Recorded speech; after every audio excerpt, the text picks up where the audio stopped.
Marc et Maggie, saison 2, encore plus de bienveillance, encore plus d'amour, encore plus de musique, encore plus de tout. Bonjour les auditeurs, bienvenue sur C'était pas prévu au programme 94.8 sur Radio Shalom. Bonjour Maggie. Bonjour. Bonjour Arnaud. Ça va mon chéri? Oh là là, t'as l'air en pleine forme aujourd'hui. Alors aujourd'hui, plus de rire parce qu'aujourd'hui, on va être, comme on dit en hébreu, tachles, cash.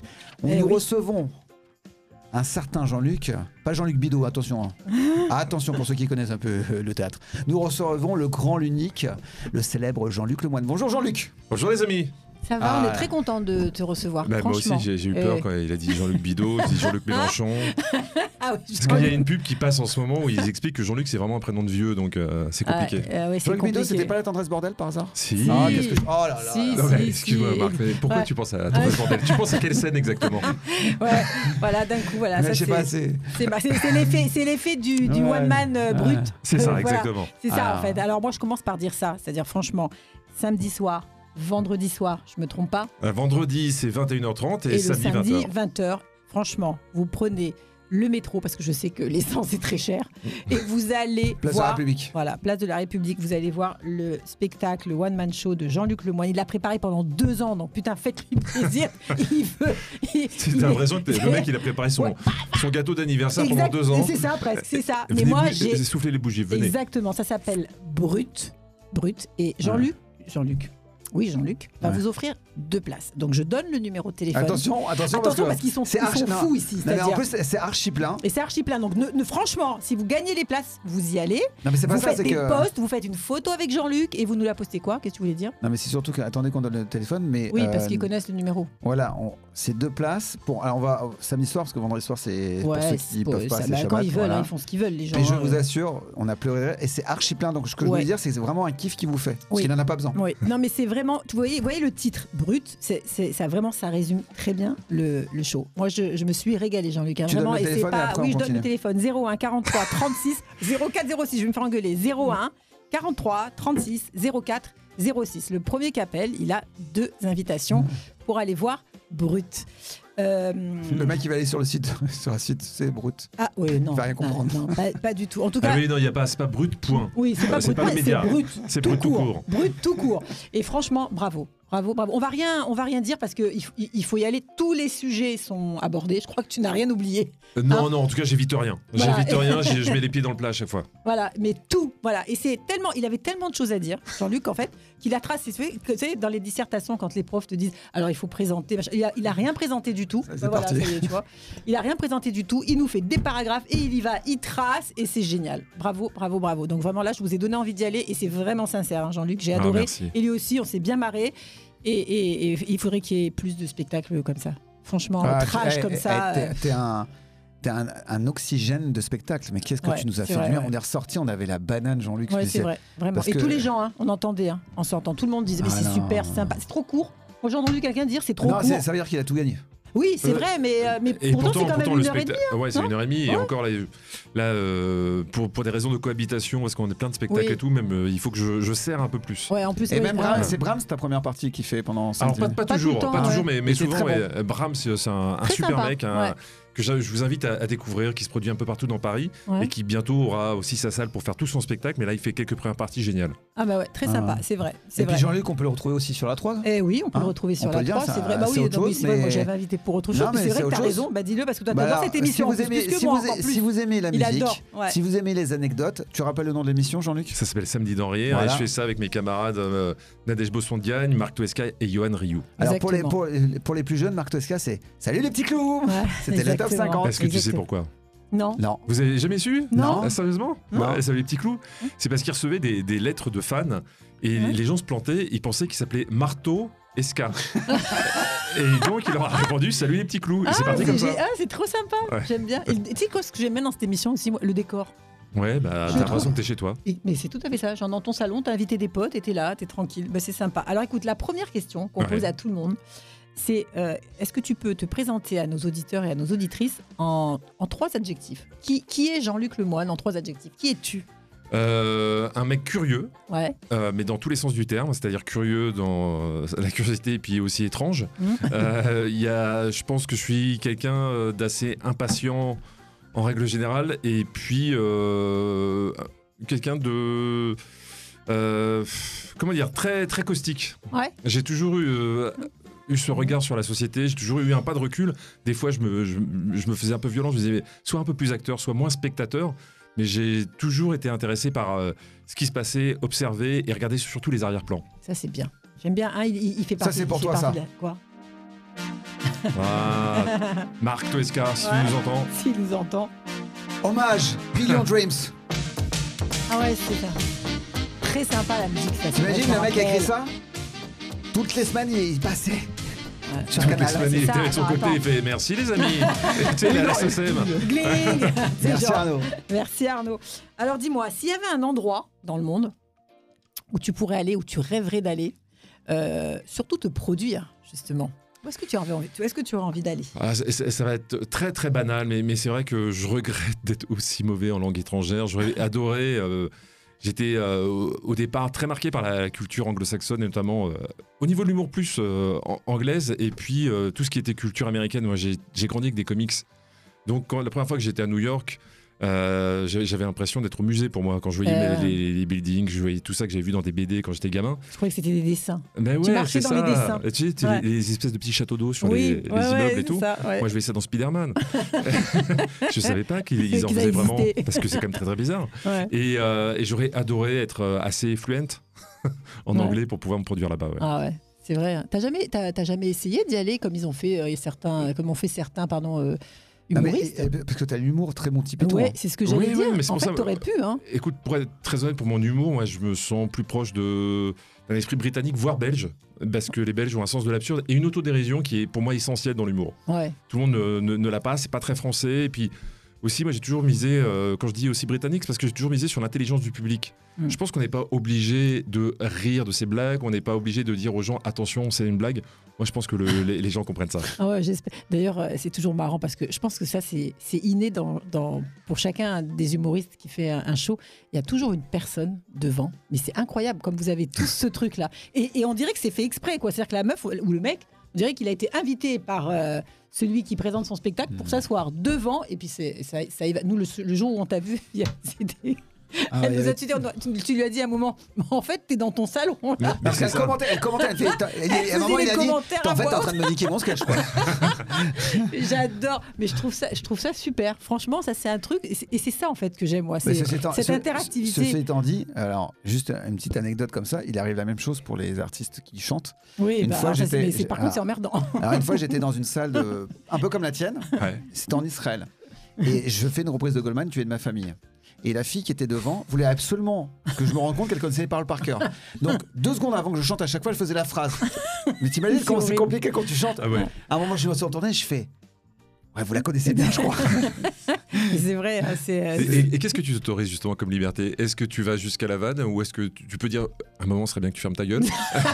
Alors, non, ça, je ne peux pas parce que là, non, ce que je fais en général, alors, quand c'est un enfant de 4 ans, je regarde les parents et je leur dis peut-être il va venir chanter avec moi. Alors là, oui, une fois, il y en a un qui est monté d'ailleurs. Voilà. Ouais. Et puis quand c'est une femme ou un homme qui a notre âge ou 30, 40 ans, j'arrête. Et puis des fois, je dis écoutez, j'ai un deuxième chanteur, ça me ferait plaisir de l'inviter. Alors, soit il monte, il peut monter, soit ça calme direct. Ouais. Mais il faut le faire gentiment parce que sinon il ne comprendrait pas. Mais c'est vrai sauf que tu as dû avoir le cas où justement ça ne le calme pas du tout. Et au contraire, ça aggrave les choses. Il dit super, il aime comment je chante, je vais continuer pendant tout le show. Et le mec donne tout. Et tu sais, le môme qui passe 10 fois devant toi qui fait c'est vrai en plus. Bon, alors dis-moi, là, en fait, tu m'as un peu répondu tout à l'heure parce que quand je t'ai dit, tu m'as parlé des comics et tout, parce qu'il y a une question qu'on aime bien poser, c'est à savoir quel héros aurais-tu voulu être? Mais du coup, j'ai un petit peu la réponse. New York, les machins. Ouais, non, j'aurais voulu être un super-héros avec des costumes en élastane fluo. Tu vois, j'aurais voulu faire partie des X-Men, mais avec le costume d'origine, hein, pas comme dans les films, le costume de Wolverine. Ça pourrait faire une belle affiche de One Man Show. Écoute, honnêtement, je vais être très très lucide, j'ai pas le physique. Je suis pas gaulé comme Marc. Marc, il est fit. Ah, tu m'as vu tout nu, toi. Ouais, c'est ça. Non, mais Maggie m'en a deux photos. Je lui envoie à chaque fois. Je lui envoie les photos, c'est normal. Vous savez. T'as vu son compte Instagram, Marc tout nu. Il était caché celui-là. Tu l'as pas vu, c'est un compte. Ouais, donc en fait, c'était qui le héros? C'était ça, moi. C'était aussi les gens qui avaient du recul. J'aimais Quand j'étais gamin, j'étais fou de la Guerre des Étoiles, et donc c'était Han Solo, moi, qui me fascinait. Tu sais, cette espèce de distance, et puis toujours le bonbon. Quand je regardais des séries, ce qui m'intéressait, c'était Fonzie dans Happy Days. Fonzie, oh là là. De son vrai nom, Henry Winkler. Henry Winkler, bien sûr. Qui a produit Magnum. MacGyver. MacGyver. Ah non, mais MacGyver, pas MacGyver. MacGyver. Je dis des bêtises. Et puis après, qui a joué dans Arrested Development, qui joue dans une série que je vous conseille vraiment, qui s'appelle Barry, et joue un prof de théâtre, il est magnifique. Là, ah ouais. Ah bah tiens, je pensais qu'il était mort. Ah non. Il est pas tout jeune, il est comme Cunningham, comme Ah oui, d'accord. Voilà. Il est réalisateur, lui. Qui a fait Willow il y a très longtemps. Voilà, et sa fille est comédienne. Ah bah ça va, alors sinon, vous avez les mêmes références, hein, purée. Et alors donc, moi, ce que je voudrais savoir, si on reste autour de l'héroïsme, pour toi aujourd'hui, donc en 2022, avec tout ce qui se passe, qui sont les héros, tu crois, de tout ce qui se passe Pas Laurent Cabrol avec la nuit des héros. Non. La nuit des héros. Il n'y a que toi et moi qui nous souvenons de la nuit des héros. Ou Michel Creton. La nuit des héros. Non, écoute, les héros, c'est difficile de faire abstraction de l'actualité. Là, les héros, ils ont un drapeau bleu et jaune en ce moment. Donc, voilà, c'est malheureusement... Il y a quelques temps, ce qui est dommage, c'est que les héros sont définis par l'actualité. C'était le personnel soignant, c'était tous ces gens qui ont bossé pendant le Covid, c'est les gens qui souffrent et qui sont opprimés maintenant. Donc je dis des banalités, là je pense que je vais finir Miss France, mais je le pense vraiment. Il est trop fort. Alors là on est obligé de faire la pub. Parce que sans pub, il n'y a pas de Radio Shalom. À tout de suite. 16h30, 17h, Marc et Maggie sur Radio Shalom. Alors du coup, on est toujours avec Jean-Luc Bidot. Ah non, c'est pas. Ah non. Il y en a plein d'autres des Jean-Luc. Il y en a plein des Jean-Luc. Salut Jean-Luc Lay. Elles sont sous la table. Non, en fait, on est sur Radio on est sur Radio Shalom 94.8 et on est toujours avec Jean-Luc Lemoyne et on se régale parce qu'on rit. Ça fait du bien de rire. Alors allez le voir vendredi soir 21h30, le samedi à 20h. Pour les Ashkénazes, c'est vendredi soir 21h30, comme ils s'en foutent de Shabbat. Et le samedi soir, c'est pour les thunes. N'importe quoi. Oh, ça va, on peut rigoler, on est sur Radio Shalom, on s'en fout. L'essentiel, c'est qu'ils viennent. On s'en fout. Et qui paye. On a eu des gagnants en plus. Ça y est, déjà. tout de suite, comment il s'appelle? Comment il s'appelle le gagnant? Allez Arnaud. Je sais pas si elle souhaite le dire, mais c'est Meryl. C'est pas notre Meryl qu'on connaît, parce qu'il y en a, ils sont fidèles, tu vois. En fait, ils ont le numéro enregistré, ils appuient.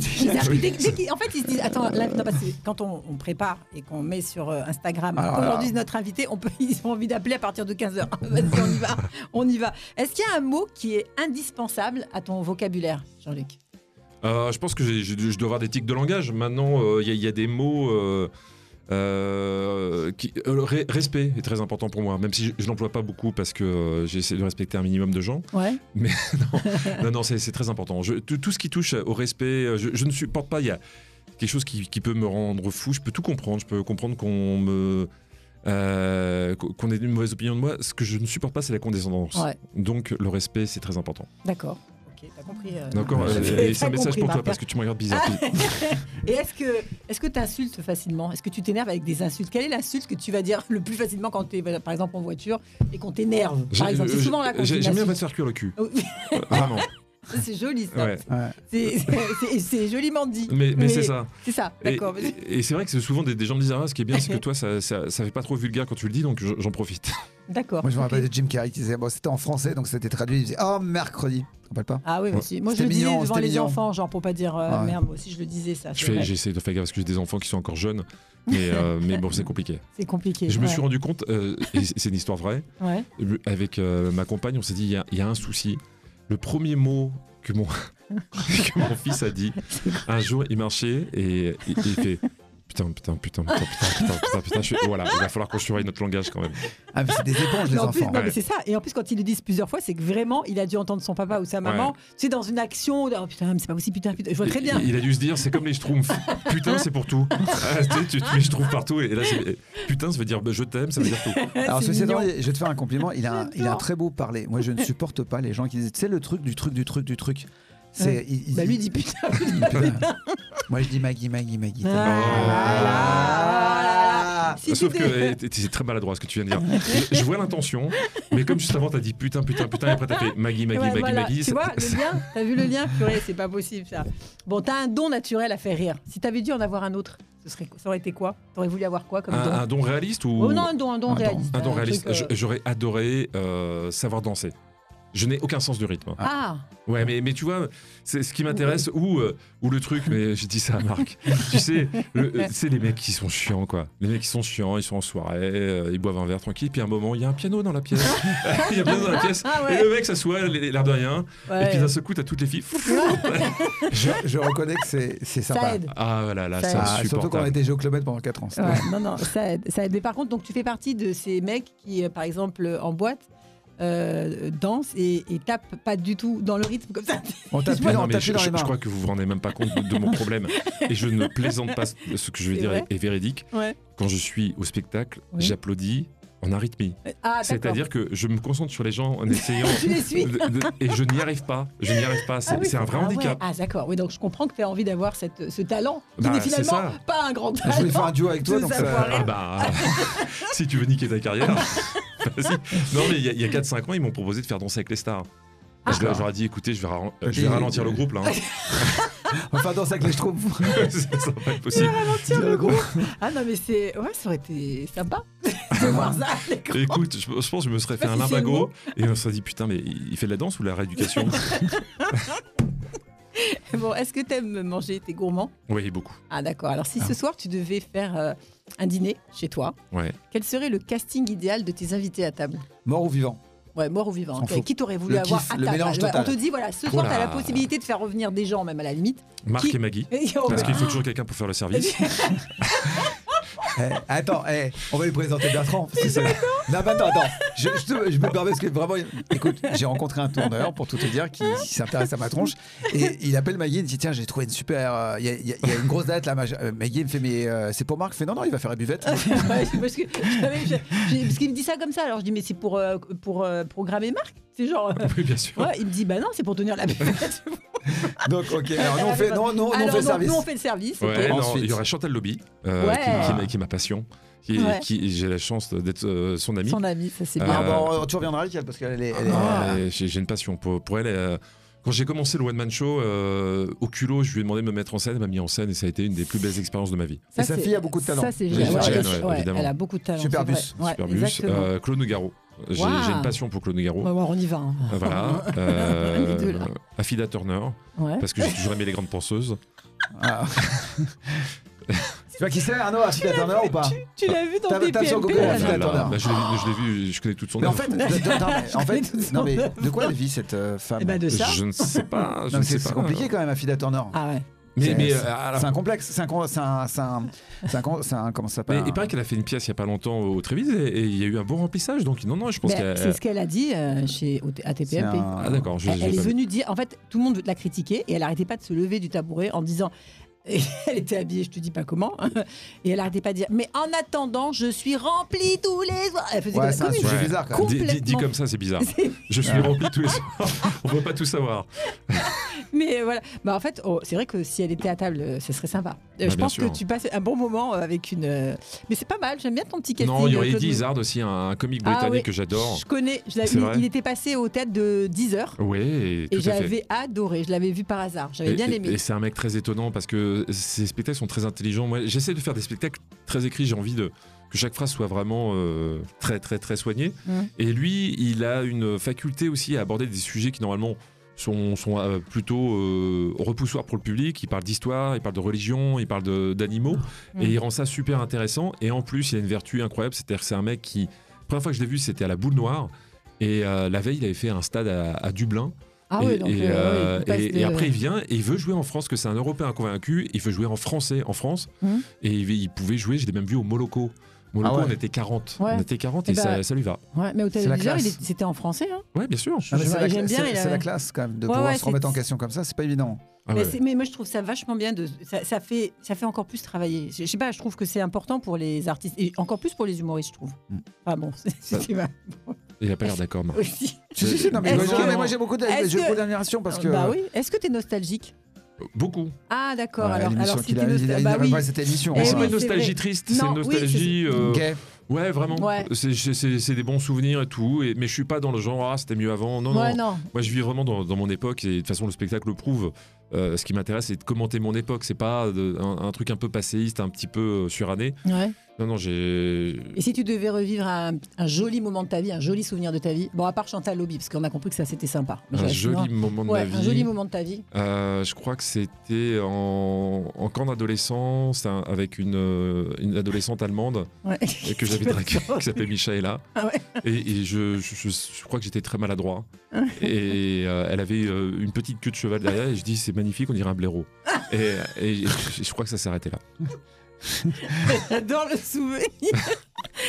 Si tu nous entends, Michaela Streeter. Michael, ça habitait à Stuttgart. Alors, une anecdote, parce que ça me fait penser à un truc quand j'étais joué au Club Med. Un jour, j'étais en Suisse allemande, tu vois, à Wengen, pas loin de la descente d'Etterlaken. Et donc, il y avait je l'avais raconté à Maggie. Et il y avait.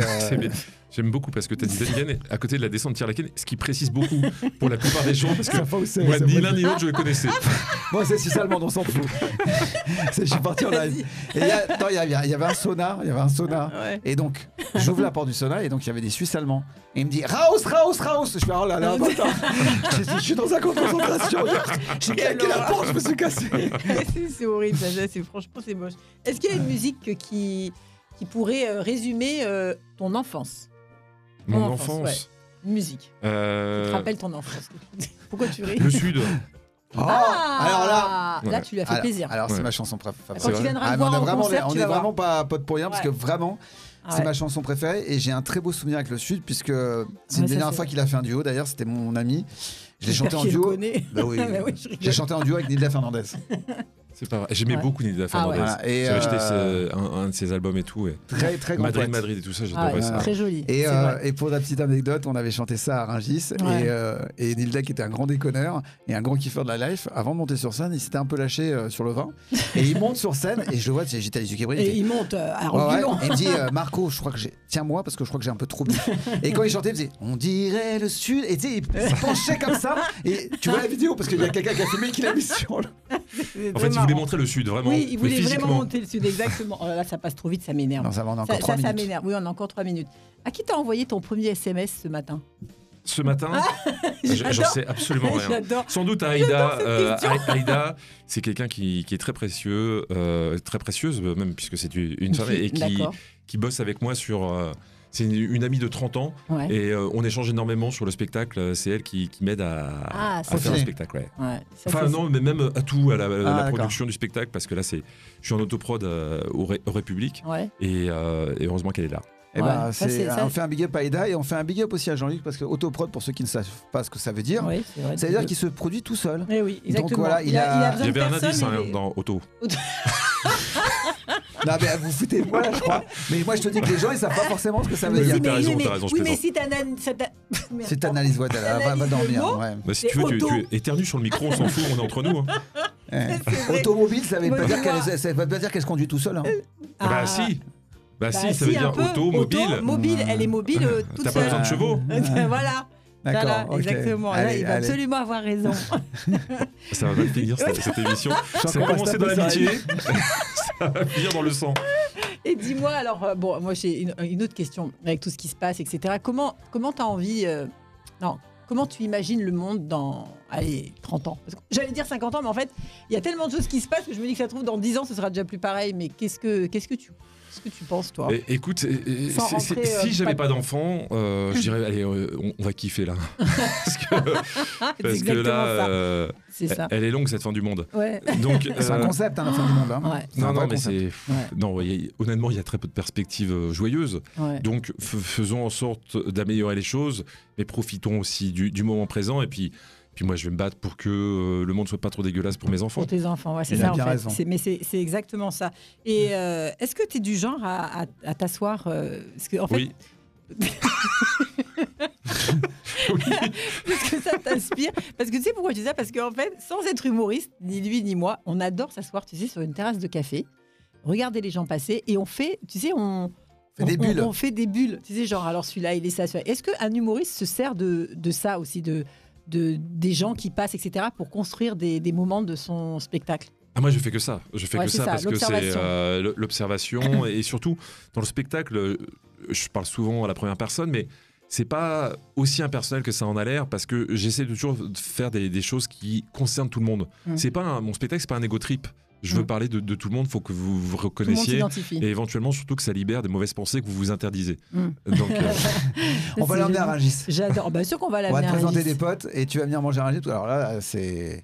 Là, c'est pas de l'inspiration. Là, tu vas prendre des notes, tu vas tout enregistrer. Tu vas faire un one man sur Rungis. Tu sais, Coluche, après on termine parce que je sais qu'on doit vite terminer. Coluche ne faisait qu'une chose, il se mettait au bar et il observait, il avait cette force de pouvoir adapter à ses sketchs. Il n'y avait pas que ça, il y avait même des gens qui étaient là, qui allaient au bar et qui notaient pour lui. Mais moi, c'est l'histoire d'un mec, je l'ai tous les jours. Et ça va toi, moi ça va toi, ça va ça. Mais moi des fois on me l'a fait de l'autre bout du bar. Je sais ça va Jean-Paul. Et toi ça va ça va très bien. Alors attends, on va remercier Jean-Luc Lemoine d'avoir passé cette demi-heure avec nous. Franchement, on s'est régalé, mais ça on le savait.